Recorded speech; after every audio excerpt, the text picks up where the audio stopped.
Hello everyone and welcome to the Constructive Criticism Network. This network is here to help you improve at Magic the Gathering at every level. From Pauper Leagues to Top 1000 Mythic, we've got you covered. If you want to hear the entire network, head on over to our sponsor at PureMTGO.com, where you can hear each and every show, each and every week, and check out their sponsor, MTGO Traders, and tell them that the CCMTG Network sent you. Now sit back, enjoy the show. From YouTube, podcasts, and more, here's this week's episode from ConstructiveCriticism.com.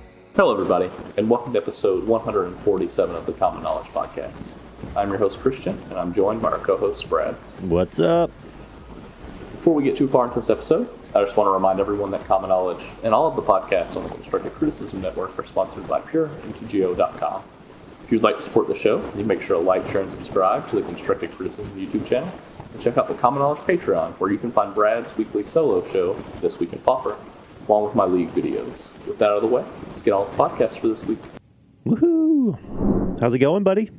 It's going pretty well. Kind of excited to be a little bit past the holidays. The chaos. I have like a small non-COVID cold currently, which isn't great, but it'll be okay. Right.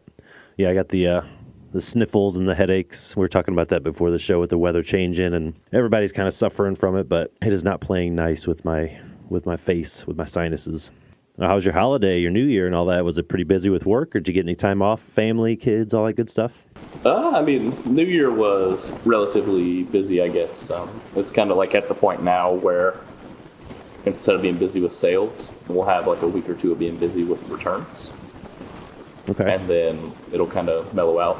We got to spend a lot of time with my daughter. She was pretty excited about the stuff that she opened. And then, of course, her mom also got some stuff. And then my mom like goes all out for Christmas. Right. Like all out. It's just like a really important holiday to her. So, my daughter ended up having like 3 pretty sizable Christmases. And I was just kind of like sitting there like, what am I going to do with all this stuff? What are toddlers into nowadays? So the big thing for her is, it's actually interesting because I know a lot of like younger women that are also into this. It's just like a cool collector item. They're called Squishmallows. Okay, yeah. It's like, to me, it's like any collectible, right? Like it's like Magic the Gathering cards, but like, my daughter just likes them, right? So it's like you see one Right. of Walgreens, you get it. But like I also have a few friends that are like deep in the Squishmallow game.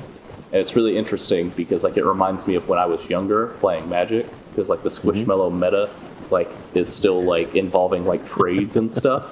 So it's like I don't know about you, but like trading for me significantly slowed down in Magic at some point. Oh yeah, for sure. But like in Squishmallows, like they'll be like, yeah, this one's like really rare because like it has like this kind of eyes or like this color scheme or whatever, right? Or like they only did one run of these at Target or whatever, so it's worth like $150, and they're like trading Holy it for cow. like 4 smaller Squishmallows because they come in like 3 or 4 different sizes. And there's a game that goes along with it? No, there's no game. Oh, no okay. game. It's just like the economy surrounding them is what reminds me of Magic. I gotcha. Yeah, I'd spend hours trading Magic cards back in the day. Like huge, like multi-deal, multi-person, trades. It was pretty crazy. That's what I'm saying, man. But like, I don't know, it's just like so sophisticated. It's just really cool, I guess, to see like niche communities form. And like, you kind of look at it and you're like, this is a lot like a niche community that I'm a part of in like this Right. weird way. But like, it's really interesting how they do it, right? Because like, someone that like I'm pretty close to, they like do trades online, and it's basically like an honor system. Like they send out 2 Squishmallows, and then like a couple days later we'll receive like 2 or 3 in the mail. It's kind of cool to me, I guess, because it's like certainly like with people I was closer to, we would have like an honor system for trades or whatever. Or like I remember like trading cards for like people buying me a Coke, like something like inexpensive that they just needed or whatever. Yeah. But like, I don't think I ever would have went as far as to like put something in the mail and send it to somebody that I've never met before and like only without talk to on having Facebook. something in your hand. Yeah. Exactly. But so like that's like a cooler part of it. But yeah, I don't know. She's into that. Other things toddlers are into. I guess like we try and do like a healthy mix of technology. Yeah. So she got like basically there's this app that she kept seeing like ads for that like has like a subscription service tied to it, almost like a Club Penguin thing. And so like we got her like a few subscriptions for that and stuff. What about you? So some digital stuff and some tactile stuff. It was pretty low key. We had the majority of the children over for Christmas. The eldest was with her partner's family in, I believe, southern Indiana, northern Kentucky area. I'm not exactly sure. But most of the kids were home. We kept it pretty low key. Other than the 10-year-old, they're all just like, I want money. We don't want to make a Christmas list. Just give us money. So we did like pretty elaborate stockings and then like a good sized gift card for each one of them. And we wrapped everything in the stockings so at least they had 20 something items to unwrap. They're just little trinkets and stuff. But so that was fun. Had a bunch of food, big meals, a bunch of pies and desserts and pumpkin pie. I love pumpkin pie. But yeah, that was really about it. Just kind of hung out, kept it low key, watched some movies, and just had a good time. Had about a 6-hour Risk game. We started it, I think, at like 6 p.m. Christmas Eve and played till about 11. No, we played till about 10. And then we started it right after breakfast Christmas morning and finished it about 10 a.m. So I guess like one other thing as far as like family stuff, I don't know if you guys do this, but my family has like a tradition of playing like Uno or spades or something. I guess we did that as well. Yeah, I remember growing up, my mom's side of the family, like her sisters and stuff, they did like that. They would play cards or whatever on Christmas. This is the first time we've really actually had like a big time board game set up going. I think there was 5 of us playing, and I was the first one out. I had like 2 infantrymen that lasted me. They lasted me for a really long time, surprisingly. But my son ended up winning. He ended up taking over the whole world, I guess. I think that's mostly because everyone gave up. At like 9:30 Christmas morning, they're just like, we want it to end. Like, let's go. You win. I'll die. So that was a good time. Have you ever played like Risk Legacy? No, Yeah. What is it? It's like, I might not be able to do it justice because I've only seen it played. I've never played it. But it's basically like Risk games. But it's like, instead of playing one isolated game, you play game after game, and the results of each game kind of affect what happens in the next one. And you run it like a campaign, I guess. And so like instead of doing like one Risk game over the course of like a long day, you would play like Risk campaign over the course of like a couple weeks or however often. Like you can get together or whatever, and you play like a lot of games. Right. It sounds cool. I don't know if I could do that, but it sounds pretty cool. But yeah, that was pretty much my holiday. I had from the 23rd until yesterday off. I didn't get a lot of hobby stuff done because everything I didn't do around the house piled up over the year, and I pretty much had to do it all this week. But no, played a little bit of Magic. I streamed a little bit of Baldur's Gate, which was fun. It was one of my favorite games. I'm not a huge gamer, but I was big into Baldur's Gate back in the day when it first came out. It's one of the few games I've actually ever just sat down and like beat it. Just beat the game. I think it took like 48 hours in real time. And I thought, well, this would be cool. I'll get it. I'll buy the CD-ROM or whatever, and I'll stream it. Well, it turns out it like doesn't like to communicate with my PC really much at all. And it definitely doesn't like to talk to OBS. And I gotta doesn't like to talk to OBS. And I gotta switch my monitors around and do this whole song and dance to really even get the game to play in the first place. And that's if it doesn't crash. So I'm an old man. I'm like, I got this stupid disc that doesn't want to play and blah, blah, blah, blah, blah. So I Googled it like, hey, how do I play this game from the disc and stream it? Because I wanted to stream me just playing Baldur's Gate. And Google was pretty much just like, hey, Barney Rubble, this game's on Steam for $4. Like the whole game, here you go. So I finally got on Steam.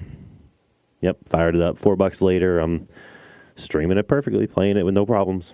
So that was a good time. Played about 2 hours on Twitch, and I realized that I know it's been a long time since I've played that game, but maybe it's the because I don't game a lot. I just in my head I'm like, oh, I beat this game in 2 days of playing. How hard could it be? Well, I just got wrecked. Every time I turned around, my character was dying. I'd lose every battle. I don't know what I did back then to beat the game, but I need to figure it out. Thanks, man. I didn't actually get to check the stream. But like, gosh, I don't know. I really like the concept of playing like an older game like that. I think not just playing an older game like that, but like just for like nostalgia reasons. I hope there's some more Baldur's Gate streams. Yeah, I think I'd like to make it a regular thing now that I can play it like it's, we're in the second decade of the 2000s. Yeah, I'd like to make it a regular thing once a week or a couple times a month, something like that, 2 or 3 hours at a time. I need to like start over again because I know like I messed up some stuff. I don't know if you've ever played it, but it's like this RPG game, and you got like at any given moment you've got like 5 random people that want you to do things for them, as well as like the main mission that you're on. And this last time I played, I'm like, I don't need to do any of that crap. But then I kind of realized, like, as you're doing those things, you're gaining your skills and you're getting your strength and you're getting money to buy better weapons. And then I got slaughtered by some ogres, and I was like, oh crap, I don't remember that. I guess now that we got kind of like what we've been doing over Christmas break and stuff out of the way, we can kind of get. Oh yeah, actually, Did you get any magic in? I played relatively inconsistently. The best time that I had playing Magic, though, was me and a friend got together and we talked about Dungeons and Dragons and jammed some of the battle box. And something that we are really trying to make more of a thing in battle box is aggressive hands.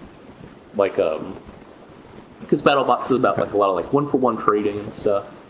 And because of that, like the aggressive hands, like a lot of times would almost get there, but not entirely. So, we tweaked it a little bit like a long time ago and just got a chance to play it against each other again.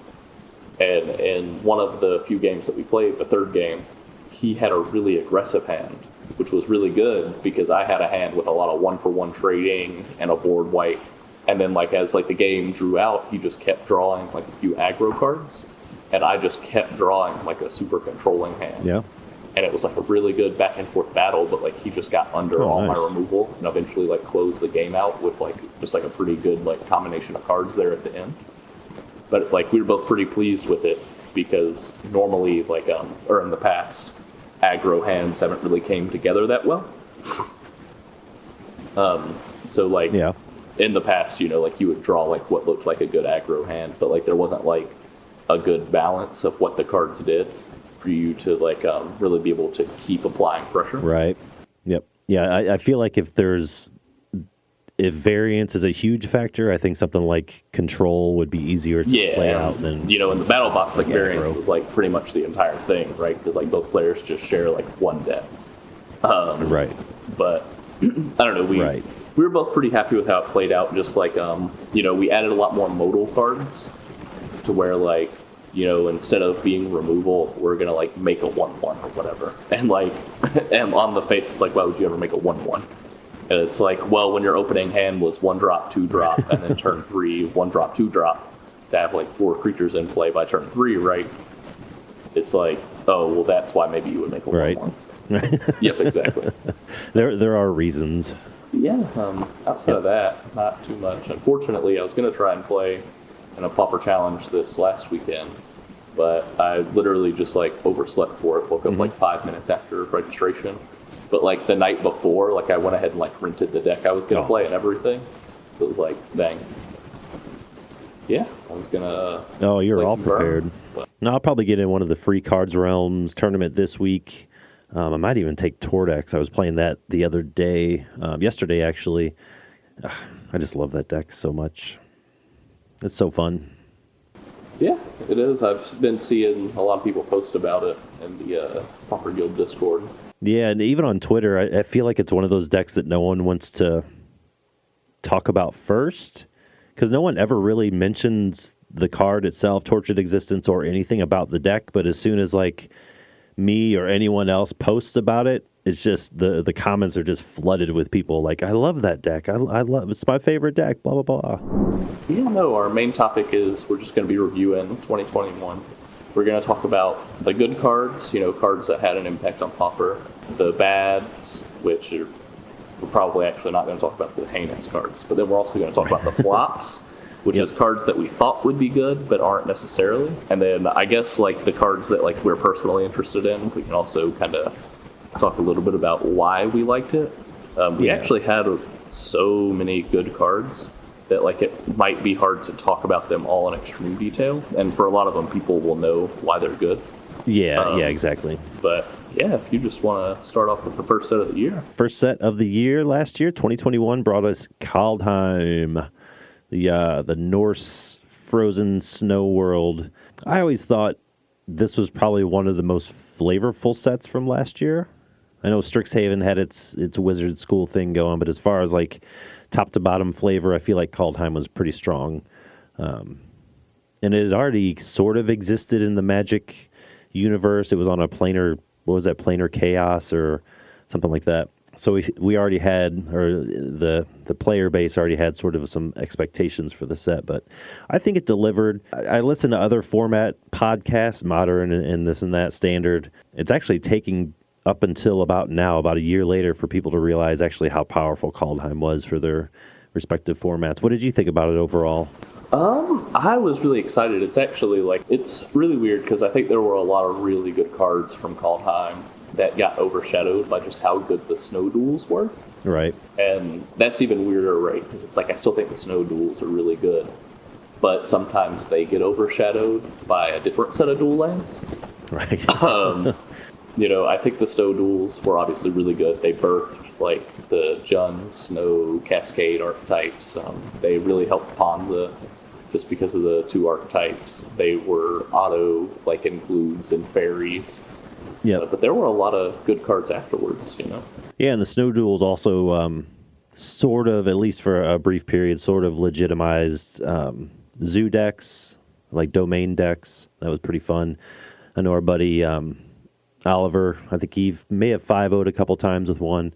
That's always a good time. But yeah, the snow duels were huge, and it was nice to start the year off with something like that. Like, wow, if this is what they're putting in this set, we still have 11 more months of the year to go to see what we're going to get. So that was always fun. But yeah, the snow duels, excellent. Another one that sees play pretty regularly, but in very specific or just a specific deck, is Battlefield Raptor.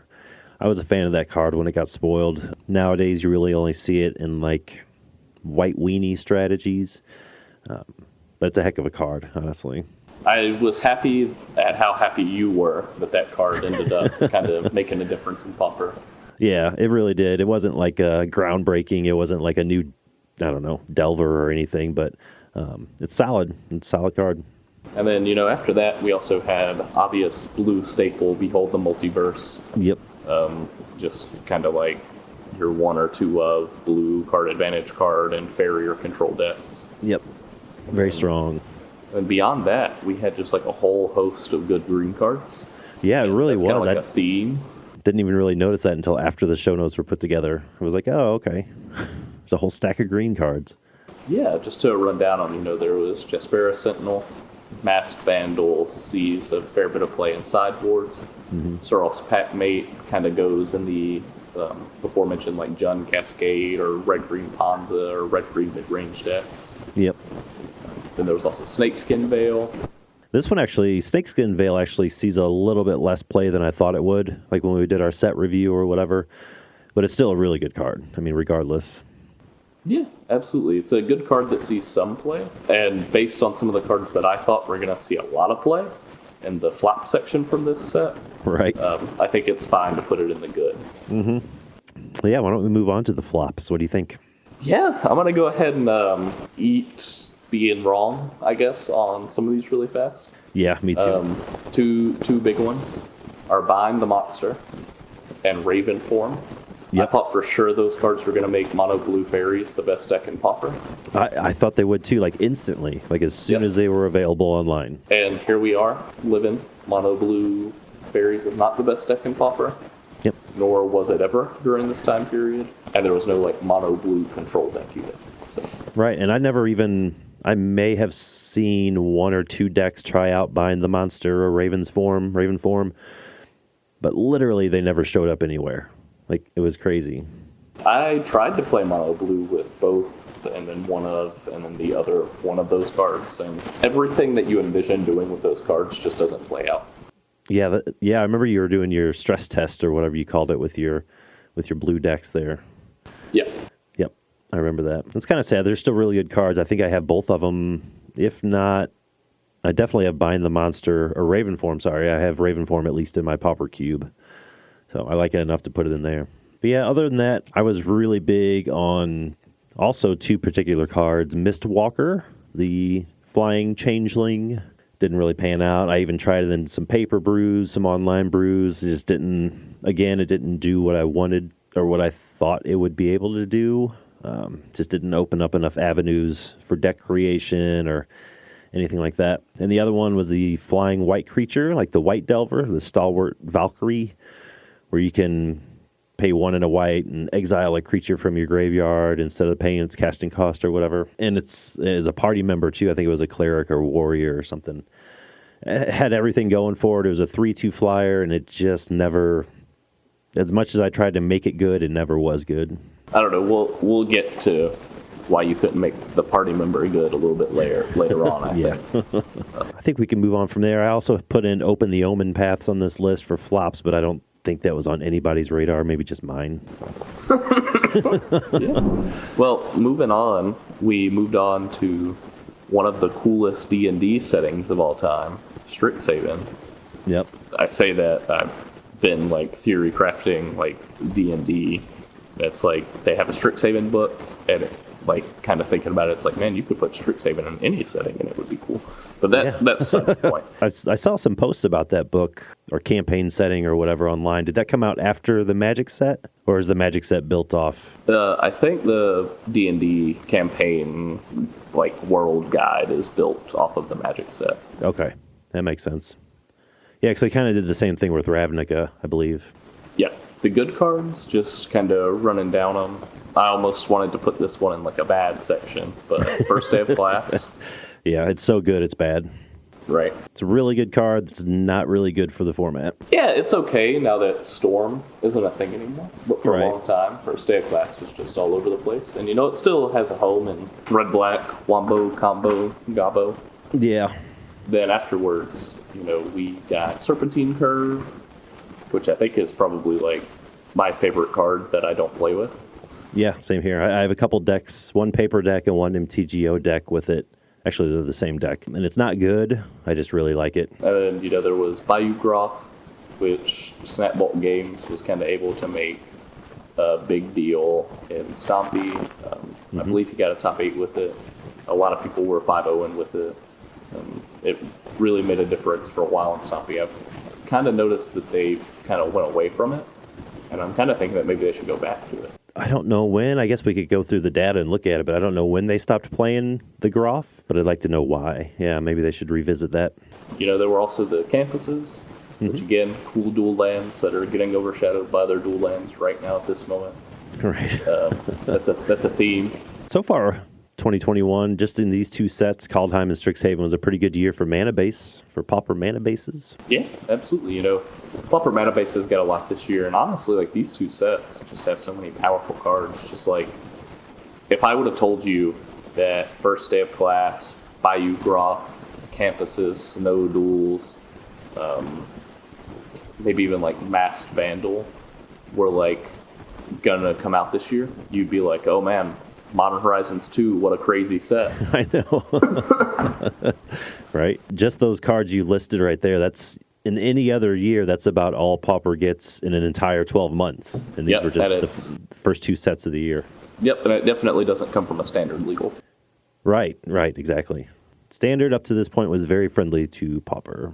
Yeah, and then, looking at the flops, there were cards that I thought were going to be good that weren't. Lead us off there. Yeah, I think I may have been bigger on this next card than almost anybody I talked to, mainly because we hadn't had this effect in Pauper, but it's Teach by Example, the pseudo fork spell, the hybrid Izzet mana. I don't even know. I look at the league results pretty much every week, and I try to look at the challenge results every weekend. I don't think I've seen this card one time since it got released in any of the decks that 5-0'd or top 8'd or anything like that. I still love it. It's a cool card. It's a really cool design. I'm kind of looking forward to other items in the same design space, but it just never did anything. And then, after that were all the Pledge Mages. Yep. This seems to be like a theme. Like every time a cycle like this comes out, everybody's like, "Oh man, look at these mages! They're gonna be so good," and they aren't. I don't know what it is about them. Yeah, they're really cool in other, like there's some cool standard decks that use them, stuff like that. But yeah, they're just not. They're either too slow. I don't know. They're just not powerful enough for what we want to do. The best one, I think, Alex Ullman, I believe he 5-0'd with a mono blue deck that ran the Simic or Quandrix Pledge Mage that gets a counter every time you cast an instant or sorcery or copy a spell or whatever. But that was literally the only one I saw with any success. After those, kind of following the theme of Raven Form and Bind the Monster, Resculpt, just blue removal that seems like it'll be anywhere from okay to insane. Not good. Not good at all. Yeah. And then there's one card that we kind of put in the flop, even though I think we both think this card still has a lot of potential and actually saw a little bit of play. Yeah. Yeah, I wasn't totally sure if Thrilling Discovery. Sorry, I didn't mean to cut you off. I'm not sure it qualifies as a flop. It's still a really good card. Maybe it just hasn't been explored enough. I'm not sure. Yeah, I don't know. It's like, again, like you said, really good card. You know, with the popularity of red-white, you would think it would see more play as of recent. Right. But that's just not really where the deck is at the moment. Nope. But yeah, so that kind of wraps up Strixhaven for us. Yep. Then kind of moves us into our third straight absolute banger of a set for Pauper. Yep. This actual D&D, D&D proper here, Adventures in the Forgotten Realms. Yeah, this was a really good one as well. Kept right along with it. Another standard set that brought a stack of cards to the format. First up, obviously the one that's gotten a lot of attention lately, mainly because of the price point, is Deadly Dispute. I would say this is one of the more powerful commons that have been printed lately, and it sees play in multiple formats, and it's kind of running rampant on Pauper right now, online at least. You know, it's got this really cool thing about it where it's an affinity card draw outlet that gives you an artifact that produces mana at the end. Right. Which is like, I say really cool because I think in theory this card is really cool. But like, it's just so popular, so good. Yeah, and it's not even like so popular and so good. Even if they banned Affinity like into the ground, Deadly Dispute would still see play in multiple decks. It might be too early to tell, but I think it's pretty close to being on the same level, almost as like a Night's Whisper. You know, it's not quite that powerful, but it's close. Yeah, absolutely. And I think in some decks, you would want Deadly Dispute over Night's Whisper, like Affinity. Yeah, outside of like that one, you know, it kind of like took the cake, I guess, but there were still a lot of powerful cards in this set. Yeah, Deadly Dispute definitely cast a big shadow. But, you know, there was Shambling Gas, and then after Shambling Gas, there was Celestial Unicorn, Dawnbreaker Cleric, and Owlbear, which my favorite card from those four is Dawnbreaker Cleric, just, you know, pretty powerful ETBs. I really enjoy the, like, Evoke/Flicker decks, and it's kind of weird because sometimes they toe the line of being too good. But when they're not too good, the Flicker decks in particular, they're really cool. Yeah, it's a very good value card. Gain life, destroy an enchantment, exile a card from a graveyard. Kind of does a little bit of everything. Not main deckable, but you definitely saw it in sideboards. I think it's a solid sideboard option. Moving on to part B of the Forgotten Realms.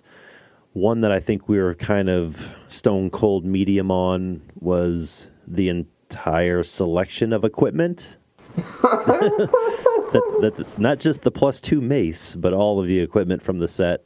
I was really looking forward to it, mainly because it is D&D and you can get some really crazy equipment, you know, actually in D&D proper. I was hoping for some of that. Maybe there is at higher rarities. I didn't really pay attention, but at the common level, there wasn't a whole lot. We had like the leather armor, a couple that equipped for free or provided the ward or what have you, which are really cool.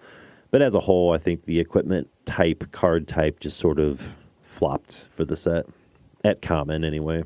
Yeah, I agree. Thankfully, this wasn't like a flop where it was like, oh man, all these like equipment look insane. It was just like the set was spoiled and you knew that you were disappointed. Yeah, Yeah, you didn't have to play with them and get disappointed. You knew from the get-go. Yep. And then I would say that the second flop was probably like the biggest flop of all time, according to some members of the podcast. That to me was according to 50, yeah, the party mechanic. According to 50% of the podcast, was the biggest mistake of all time. Right. Yeah, this is introduced in Zendikar, my favorite mechanic of all time, party. Anyone you ask, like, this Forgotten Realms set just seemed like the absolute, like, 100% logical step to explore that mechanic, that design space more, and they just didn't. I mean, they had some creatures that were of the party members type, but there was no extra party member, no party payoffs. Granted, they said that Forgotten Realms was sort of rushed. Like, they had a different set planned in its place for the summer set, and then, like, at the last minute, they switched it to Forgotten Realms, so they didn't have a lot of time for design or R&D or however that works, but I don't think that's an excuse. Spontaneous parties always happen. Overall, with Adventures in the Forgotten Realms, again, just starting the year off with 3 straight sets with cards that have a meaningful impact on Pauper. It's just insane to me. Like Celestial Unicorn, I mean, it didn't like create the Soul Sisters archetype, but it was an addition that got it to a couple 5-0s. Really helped it legitimately. Mm-hmm. After the failure that was no party, also missing on roll a d20 card. Yeah, it was like a double whammy. I think I have the one, I forget what it's called now, the one that you roll a dice or roll a d20 and it gives you goblin tokens based on what you roll. I think I have that one in the cube, just because red in my cube is very goblin-centric. Yeah, kind of moving on to the elephant in the room. Yeah. Our first non-standard set. Too. Yep. Yeah. I'm just going to run through the bad part of the good, which is Bridges. A card that shall not be named. The other Storm card, Galvanic Relay. Those are kind of like the premier cards to come out this year, I think. At least for Pauper. Obviously, the Bridges kind of pushed Affinity and a few other decks to places unknown. Yeah, they're still going. Yeah. And then, there was, again, that one card that was so good, it eventually got banned. Yep. And then there's, Galvanic Relay kind of still playing in these, like, Pinger Storm decks that I'm still pretty happy is having an impact on Pauper, but isn't breaking Pauper. Right, exactly. I was sort of worried that when they banned the card that shall not be named, that perhaps Galvanic Relay was actually as big of a problem as the card was, but it turns out it's not. It's a fairly fairly medium Storm deck that in the right shell can be powerful, but it's not just, oh, this one card creates a new deck and now it's a problem. Yeah, but then, after those, there were still some good cards that are maybe in like a second tier of good. Mm-hmm. Yeah. There was Kitchen Imp, which has a pretty big impact, I think, on Tortured Existence and like the Madness decks, right? Yeah, pretty much. I don't think it hit the ground running like some of us were hoping it was going to do, but it is still very powerful. Yep. And then there was Late to Dinner, which helped propel that blue-white Evoke archetype and really helped out like Mardu Reanimator and Esper Reanimator. And then there was Lose Focus, which was just another good, flexible sideboard, or not sideboard, counterspell card. And then maybe my favorite card to come out in this set, Soul of Migration. Yeah. I was pretty low on this card when it was spoiled, I think. I guess it didn't really occur to me how good it was until I was beat by it, But no, it is definitely one of my favorites from that set now. It's such a good card. And then moving into the flops of the set. For the flops, I also put in the Bridges, mainly because they're not a flop in that they were bad. They're a flop in what they've done to the format. Personally, I love them. I love the deck design space, the brewing space you can have with them. They are a lot of fun. They're cool. They're interesting, but they can be broken, and they are broken right now currently. Or at least the deck they're in is broken. I don't know what your personal thoughts on the Bridges. I would hate to have them banned instead of other cards because I'd hate to lose them. I'd hate to have them not be able to play with them anymore. But I understand also if they do get banned. My opinion on the Bridges is I'm kind of torn on them because I think outside of Affinity, they spawned a lot of really cool archetypes and a lot of really cool decks, mainly like the Wildfire decks. Right. But on the other hand, there was a archetype that kind of like was really good in Panza that had spawned in the same year that is still playable, but with indestructible dual lands, it kind of like defeated what that deck had going on. And obviously like Wizards can't like predict what's going to become popular, like what random brews are going to pick up Steam and Pauper, right? So like it's not like I think they need to be banned on that basis. It's just kind of like a bitter pill for me to swallow as somebody that was like a really big fan of the like hyper go fast Panza decks, that now they're like, you know, it's still not unplayable, but there are these decks that like not only have indestructible lands, but also have stuff to do based on the indestructible lands to take advantage of it. So it's like not only am I blanking a big part of what your deck does, but I also benefit from blanking it. It's just like kind of like sits in like a weird space for me. That being said, I'm kind of happy that both archetypes seem to be coexisting in that like second tier of Pauper right now. Sure. So overall, I would say that they are a win. Yeah, they're definitely a win. But you're right; they do invalidate some decks that existed and were having success. They invalidate cards, even like Gorilla Shaman. That's nowhere now. You know, it was a staple of the format. Just things like that. So they're really cool, but they are very powerful. The next one is Abundant Harvest, which, man. Green Ponder. Yeah, I know, right? Yeah. If you want to take the next one. Yeah, we'll move on. Breathless Night, the white-black, something about it gets a counter if there was a card cast from the graveyard or something like that. It's a really, really cool card. I saw Alexander Weber playing a brew with it. Actually, he beat me with a brew with it within the first week MH2 released, and that was the last time I think this card saw play. So I thought it was going to be really good. I thought it'd open up more reanimator or flashback type spell or decks or what have you, but it just never did. Pretty much that. I think you and I were both relatively high on that card around spoiler season. Yeah. Another card that I was really high on, again, just keeping the theme of decks or cards that I thought for sure would make blue archetypes just go insane. Hard Evidence. Hard Evidence, yep. I thought it was the blue Thraben Inspector. Everybody knows Thraben Inspector is the white Ancestral Recall. I legitimately thought Hard Evidence was going to be like the Ancestral Recall of Pauper once removed. Nope. Yeah, I did too. I know it saw some pretty hardcore play in Modern for a little while. I don't know if it still does. It was good there. I can only assume there just wasn't room for it somewhere, because it's not a type of card that requires its own deck, but the decks that can play this card just didn't want it, I guess. Next up is Nested Shambler. I can't remember where you were on this card, but I loved it. It's the one that when it dies, it creates squirrels equal to its power. This saw a little bit of play in Aristocrat, like Golgari Aristocrat strategies. You know, you put a Rancor on it and then sack it to your Carrion Feeder and you get a bunch of squirrels and then you get the Rancor back, yada, yada, yada. It's really fun. I just thought it was going to be more competitive or more successful than it actually was. So I thought it would show up in like Mono Black and all these other shells, but just never did. Yeah. I don't remember if I was high on the card or not. Probably means I wasn't. But right. I'm just high on any card, especially a black card that says whenever this creature dies, you know. Yeah. Well, all those cards. Anytime it says that, I'm on board. All those cards have so much potential all the time. Yeah. But yeah. And the only other card that we really had as a flop, it's not a flop for any other format, but Unholy Heat is not that great in Pauper. And yeah, so, apparently it's a banger in Modern. Yeah, it's very good in that format. Trust me. Right. But in this format, not so much.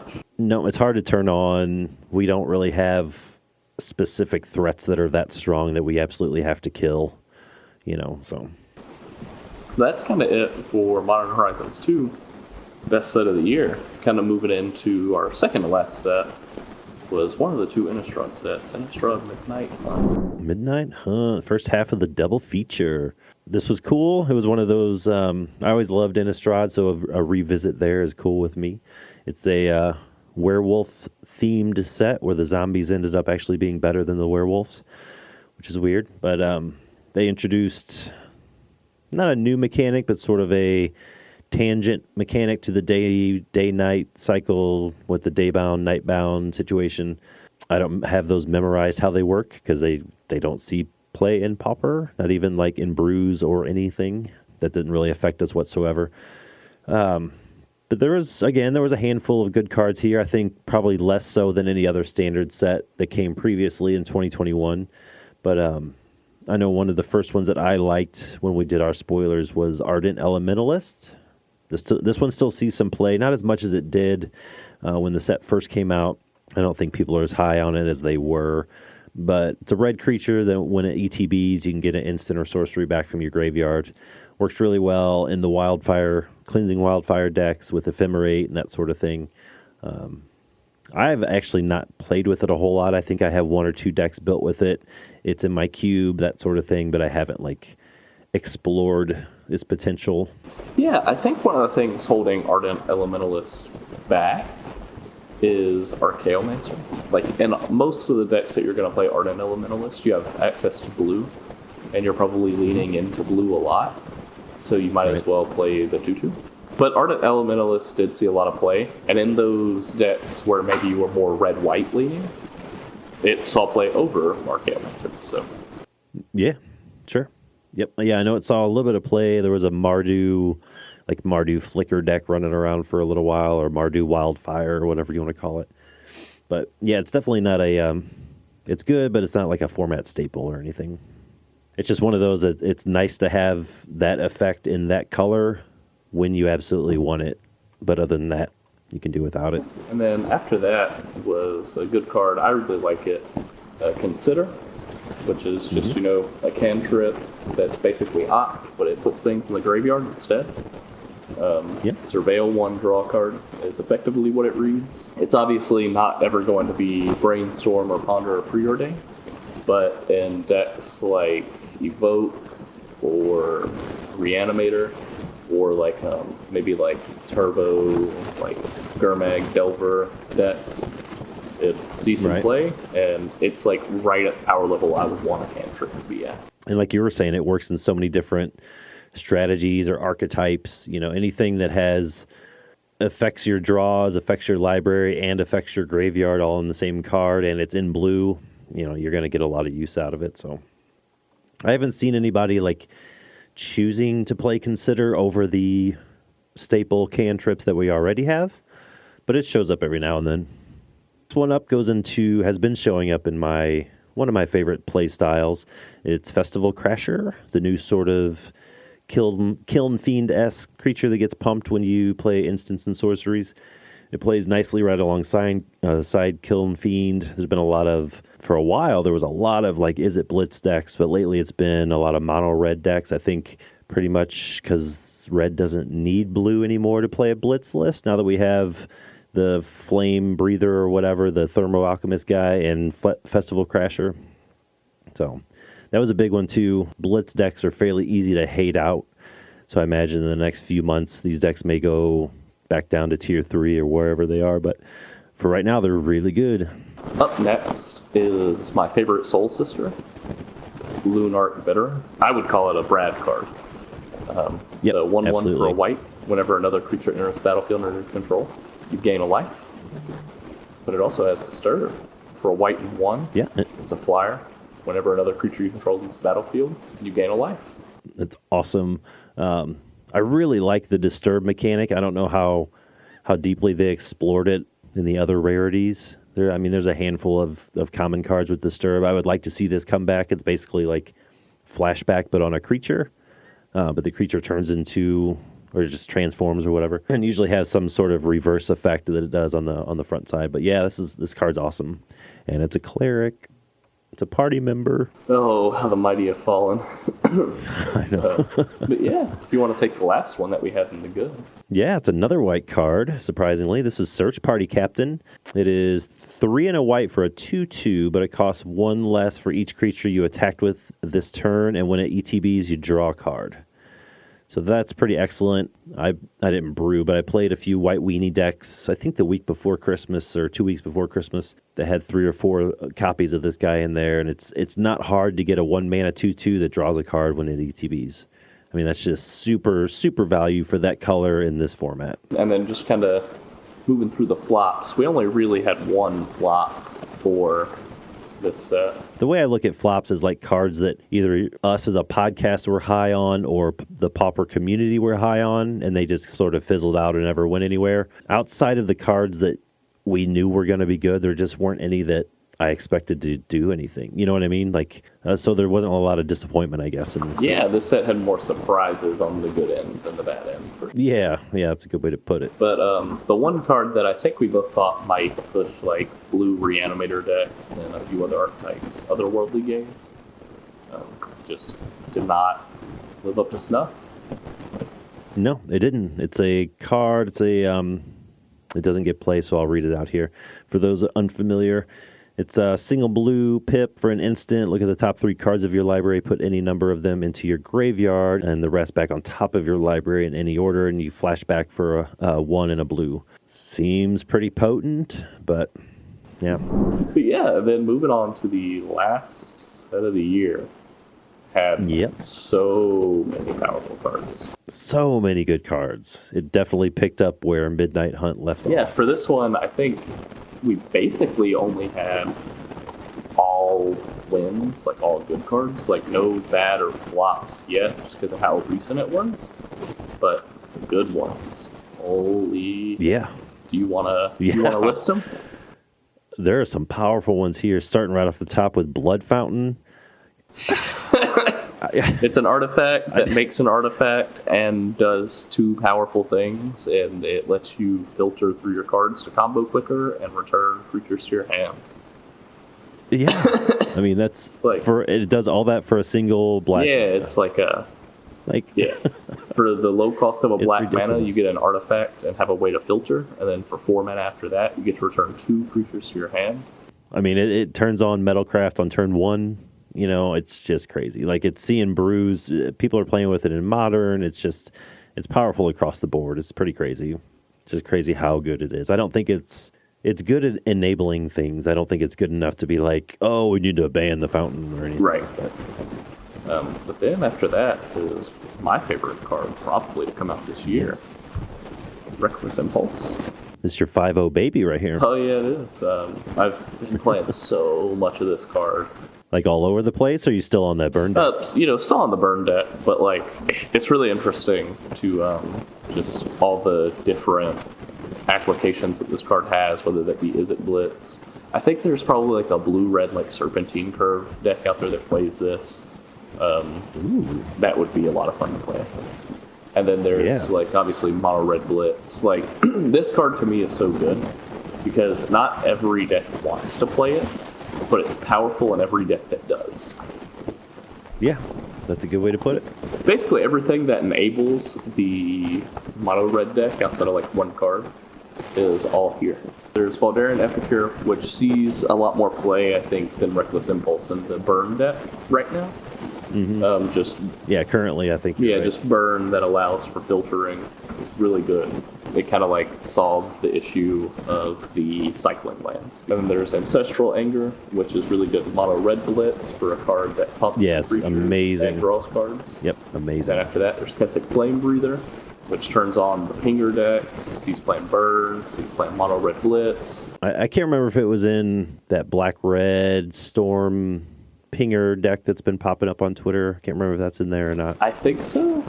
I know Firebrand Arches is, but I can't remember if it's this or the actual Thermo Alchemist. It's one of the two, though. And then Persistent Specimen is the last one. This one isn't seeing quite as much play as I thought it would, but it's still a hell of a card to be printed at Common. I don't think we've ever had this effect before. We've had it to where, if this creature's, I think in M20 or M21, Similar creature to skeleton. If it was in your graveyard, you could pay a certain amount of mana to get it back in your hand, but persistent specimen just goes right back onto the battlefield. Yeah.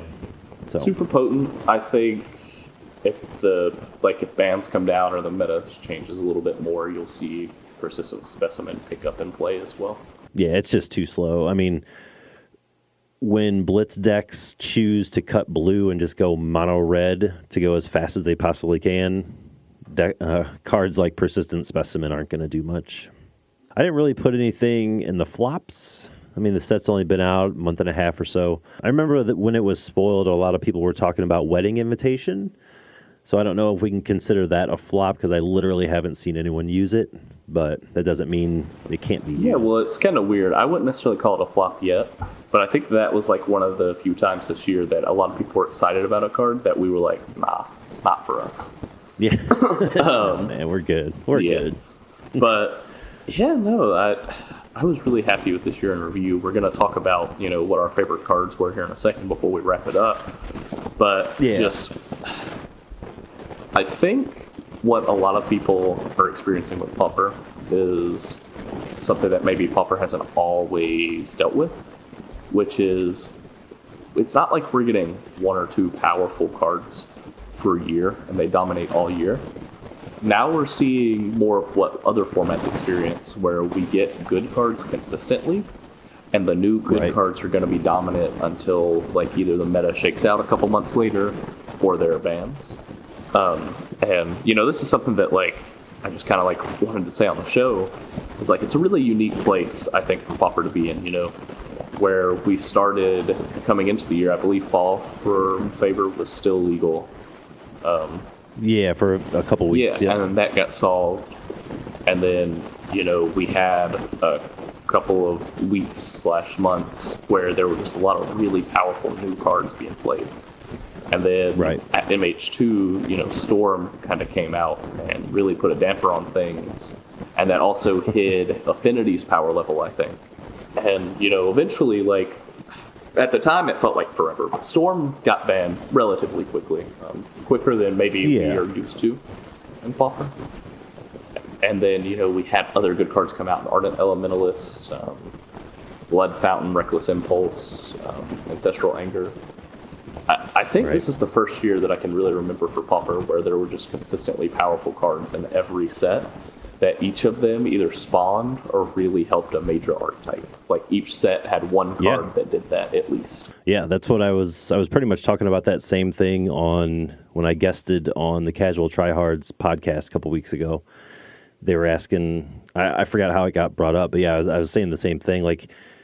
Normally, 2019 and all the years before that, 2018, any one of the standard sets that came out in 2021, all the good cards were what we were used to getting in a whole year.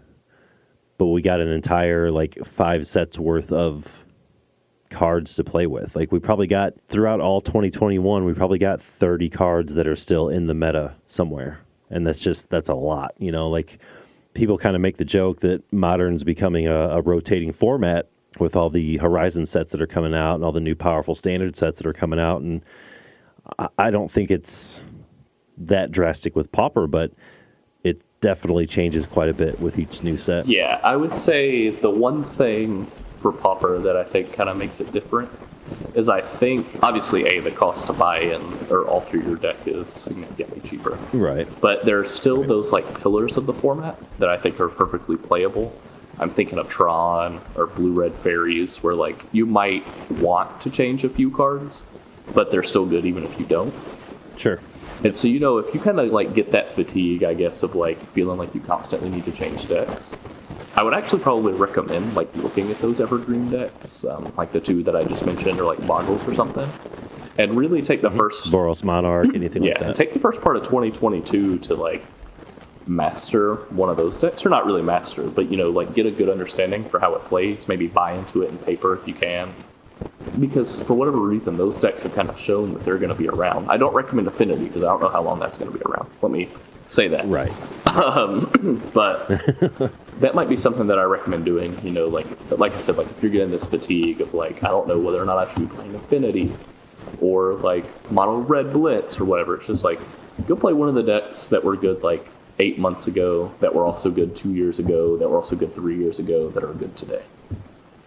Yeah, exactly. That's a very good point. Like, look at Boros Monarch. It's doing well again.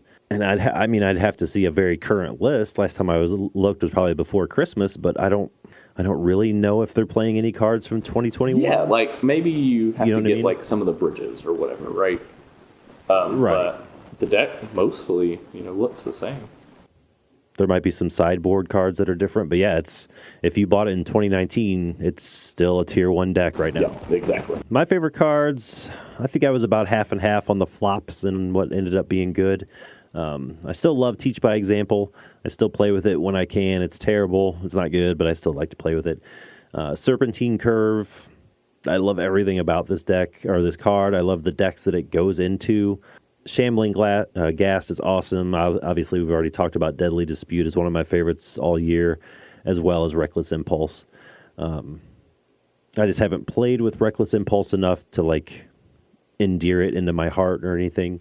But I know that it's good. I know that it's powerful. Some of my favorite new decks that came out this year was, like we mentioned before, Snapbolt Games with the Blue-White Evoke, with Soul Migration and Late to Dinner, both MH2 All-Stars, kind of spawned that whole new deck. And really just all the new Blitz decks that have been coming out lately. Like the last, pretty much since Affinity started becoming oppressive, Blitz has really shot up the tier list, and it's awesome. There's Is It Blitz, Mono Red Blitz. It's crazy. It's good to see. I love it. Like you, I had Deadly Dispute on there.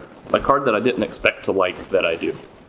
And then, I had Late to Dinner, of course, just being such a big Reanimator fan. Bayou Groff for me was kind of like a big one just because it was cool to see mono green have some variance to it. And then my favorite card was, of course, Reckless Impulse. That's going to do it for this episode of Common Knowledge. If you'd like to get in touch with us, you can find me on Twitter at JustGotDad. Brad, where can I find you? On Twitter as well, at Pauper_B or BradDrackV on MTGO. Or feel free to shoot us an email over at commonknowledgemtg@gmail.com. If you have any questions on the Pauper format, MTGO, or anything else, again, just email us or leave a comment down below. Thanks again to our sponsor, PureMTGO.com, as well as the Constructive Criticism Network for letting us be a part of it. And last, but certainly not least, thank you for listening. Take very good care of each other. And never stop brewing.